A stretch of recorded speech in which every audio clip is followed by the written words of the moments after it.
देवों के भी देव हैं त्रिदेव, ब्रह्मा, विष्णु और महेश। ब्रह्मा जी को सृष्टि का रचयिता, भगवान विष्णु को सृष्टि के रक्षक और महादेव को विनाशक कहा गया है। कई लोगों के मन में यह प्रश्न उठा होगा कि आखिर त्रिदेवों की उत्पत्ति कैसे हुई, त्रिदेवों में सबसे शक्तिशाली कौन है। अगर आप भी इन प्रश्नों के उत्तर जानना चाहते हैं तो इस वीडियो को अंत तक देखें। इस विषय में 3 प्रकार की कहानियां उपस्थित हैं। पहली है शिव पुराण में से, दूसरी है भगवत गीता में से और तीसरी है सप्त ऋषियों की। सबसे पहले जानते हैं शिव पुराण के मुताबिक कथा क्या है। एक बार जब ब्रह्मा जी और भगवान विष्णु के बीच में विवाद हुआ कि दोनों में से बड़ा कौन है।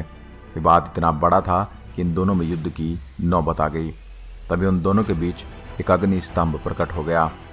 तभी ब्रह्मा जी और भगवान विष्णु ने तय किया कि जो भी इसके अंत तक सबसे पहले पहुंच पाएगा वही श्रेष्ठ होगा। इसके बाद भगवान विष्णु स्तंभ के अंत तक पहुंचने के लिए नीचे की तरफ गए और ब्रह्मा जी ऊपर की तरफ। दोनों में से किसी को भी इसका अंत नहीं मिला और भगवान विष्णु ने अपनी हार मान ली। लेकिन ब्रह्मा जी ने यह बताया कि उन्हें अंत मिल गया है, लेकिन वह असत्य था। ब्रह्मा जी के असत्य बोलते ही उस अग्नि स्तंभ से प्रकट भगवान शिव हुए और ब्रह्मा जी के 5 मुखों में से जो असत्य बोले थे उसे काट दिया और श्राप दिया कि संसार में उनकी कोई पूजा नहीं करेगा और भगवान विष्णु को अपने समान पूजे जाने का वरदान दिया। यह कथा शिव पुराण की है और इसके मुताबिक भगवान शिव सबसे बड़े हैं।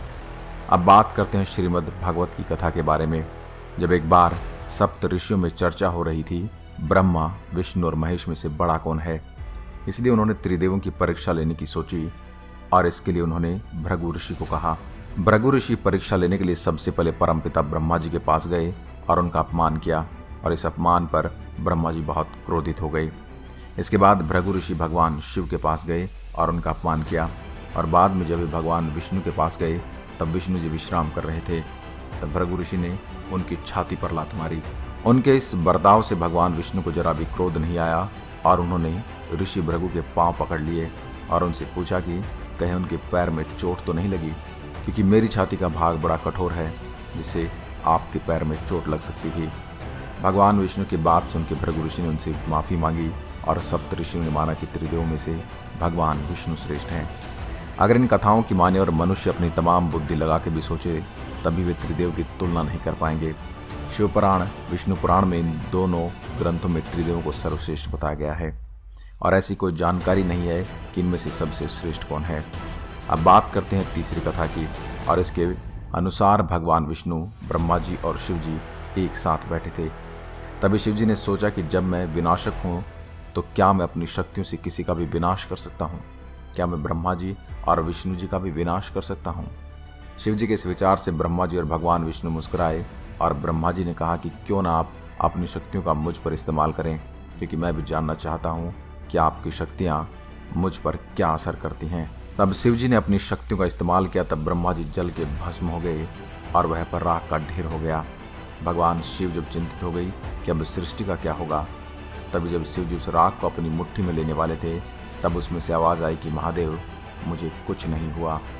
तब ब्रह्मा जी ने बताया कि आपकी शक्ति के मुझ पर इस्तेमाल से राख का निर्माण हुआ और जहाँ भी निर्माण होता है वहाँ पर मैं होता हूँ। तब भगवान विष्णु मुस्कुराए और महादेव से कहा कि मैं इस सृष्टि का संरक्षक हूँ, मैं भी जानना चाहता हूँ कि आपकी शक्ति का मुझ पर क्या असर होता है। तब शिव जी ने अपनी सारी शक्तियों का भगवान विष्णु पर प्रयोग किया।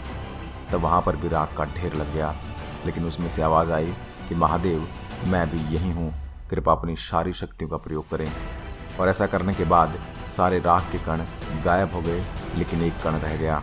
उस कण में से भगवान विष्णु पुनः प्रकट हुए और साबित हो गया कि उन्हें यानी सृष्टि के संरक्षक को कोई नहीं मार सकता।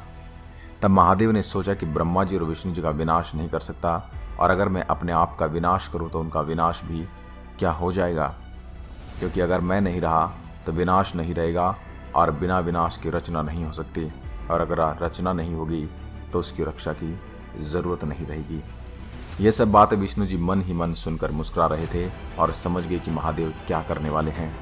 भगवान शिव ने अपना विनाश कर दिया और राख में बदल गए। जैसा वे सोच रहे थे ब्रह्मा जी और विष्णु जी भी राख में बदल गए, जिसके चलते अंधकार छा गया और वहाँ पर राख के ढेर के अलावा कुछ नहीं था। तब राख से आवाज़ आई कि यहाँ पर राख का निर्माण हुआ है और जहाँ पर निर्माण होता है वहाँ पर मैं होता हूँ। और उस राग से ब्रह्मा जी प्रकट हुए, उसके बाद विष्णु जी और अंत में शिव जी प्रकट हुए। क्योंकि जहाँ पर रचना होती है वहाँ पर सबसे पहले सुरक्षा आती है और फिर विनाश। इस घटना से शिव जी ने जाना कि त्रिदेवों का विनाश असंभव है, और इस घटना की स्मृति के लिए भगवान शिव ने सुराग को अपने शरीर पर लगा लिया, और तब से उन्हें शिव भस्म कहा गया।